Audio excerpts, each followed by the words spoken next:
स्वजाति का अंत करने का प्रण लिया है ना, तो मैंने भी प्रण लिया है कि उसका शीश काटकर लंका की गलियों से ठोकरे मारता अपने भाई के चरणों में चढ़ाऊंगा।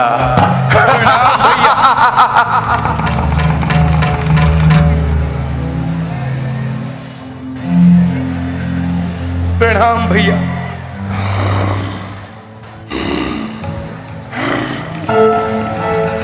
विभीषण तू? हाँ भैया मैं। विभीषण, मैं तुझे क्या आशीर्वाद दूं? चिरंजीवी होने का वरदान तो तू ब्रह्मा से पा ही चुका है।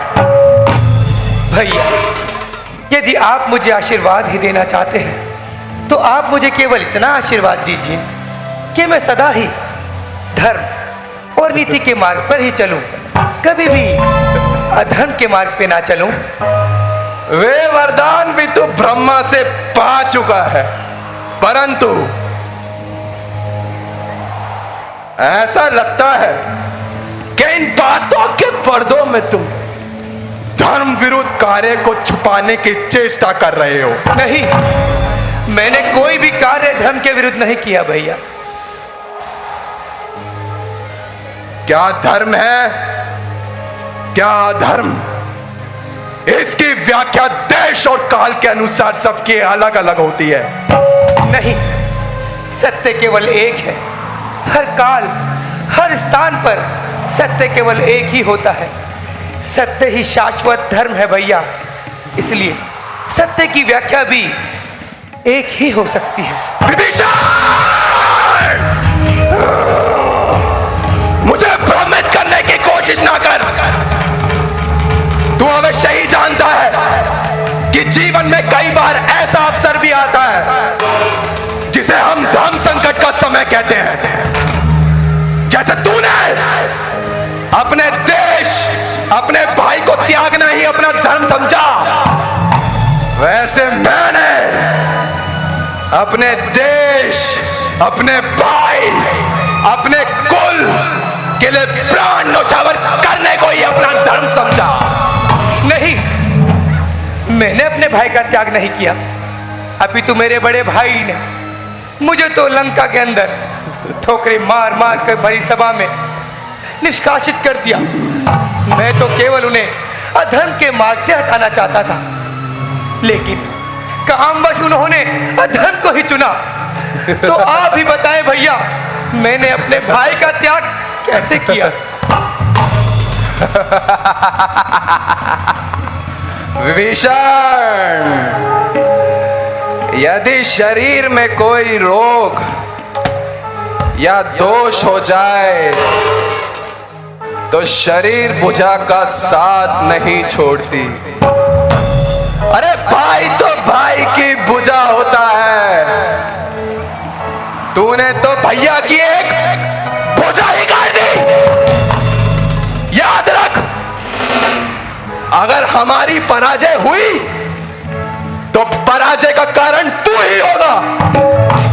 नहीं भैया, मैं उनकी पराजय नहीं, अभी तू विजय की ही बात समझा रहा था। मैं तो केवल उन्हें श्री राम जी से संधि करने के लिए ही कह रहा था। भैया, जो राज्य मुझे श्री राम जी ने प्रदान किया है, ये राज्य मैं इसी समय आपको सौंपता हूं। लेकिन ये लंका में होने वाले विनाश को आप रोक लीजिए भैया। भैया, आप मेरी बात से सहमत है ना? बोलिए ना भैया, बोलिए। हाँ, तो ठीक है भैया, आप इस ओर आ जाइए और इस विनाश को रोक लीजिए। भैया, इस समय यही आपका धर्म है और यही नीति है। आ जाइए, इस ओर आ जाइए। विभीषण, जिसे तू धर्म समझ रहा है, उससे बड़ा अधर्म कुछ हो ही नहीं सकता। अरे जिनसे तूने मित्रता की है उनसे थोड़ी शिक्षा ली होती। भाई भरत जैसा त्याग और लक्ष्मण जैसे समर्पण से कुछ सीखा होता तो आज तेरे चरित्र पे कलंक ना लगा होता। भैया भरत और लक्ष्मण जी जैसे पच्चीनों पर चलने के लिए मर्यादा पुरुषोत्तम श्री राम जी जैसा भाई भी तो होना चाहिए ना।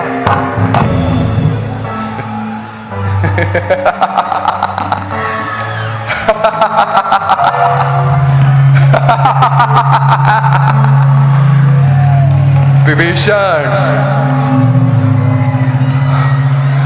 अच्छे के साथ तो सभी अच्छे होते हैं फिरता।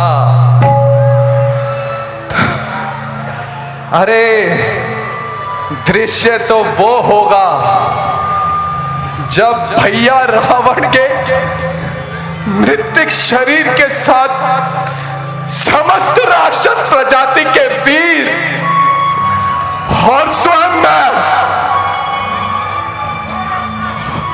उनके शरीर की शोभा बढ़ा रहे होंगे। नहीं या नहीं। विभीषण, चला जा और सावधान कर दे तपसी राम को,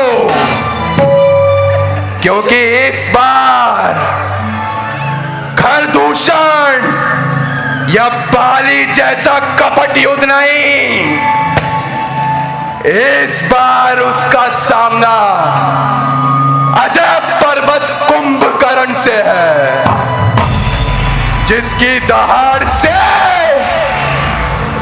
ब्रह्म और इंद्र भी थरथरा उठते हैं। जा, चला जा, चला जा। नहीं भैया,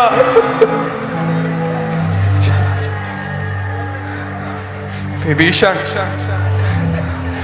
चला जा, क्योंकि मेरे सर पे मौत तांडव कर रही है। मुझे अच्छा बुरा कुछ समझ नहीं आ रहा, मुझे बस मौत मौत। चला जा, चला जा मेरे भाई, चला जा मेरे शत्रु, चला जा, चला जा, चला जा,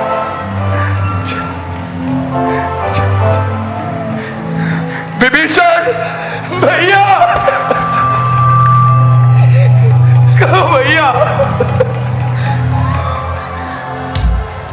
विभीषण, हाँ भैया, मैं भली भांति जानता हूं कि मैं अधर्म का साथ दे रहा हूं,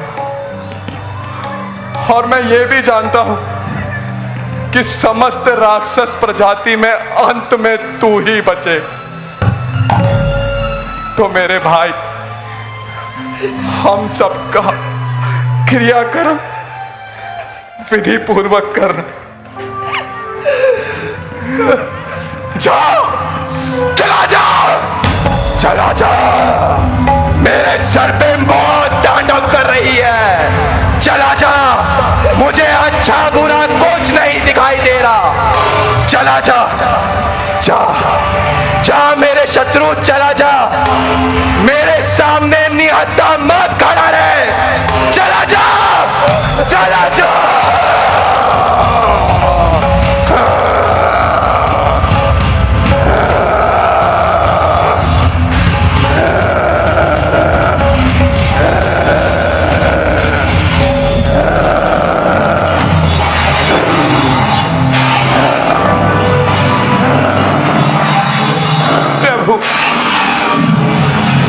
मेरे भैया कुंभकर्ण के सर पर तो इस समय काल मंडरा रहा है।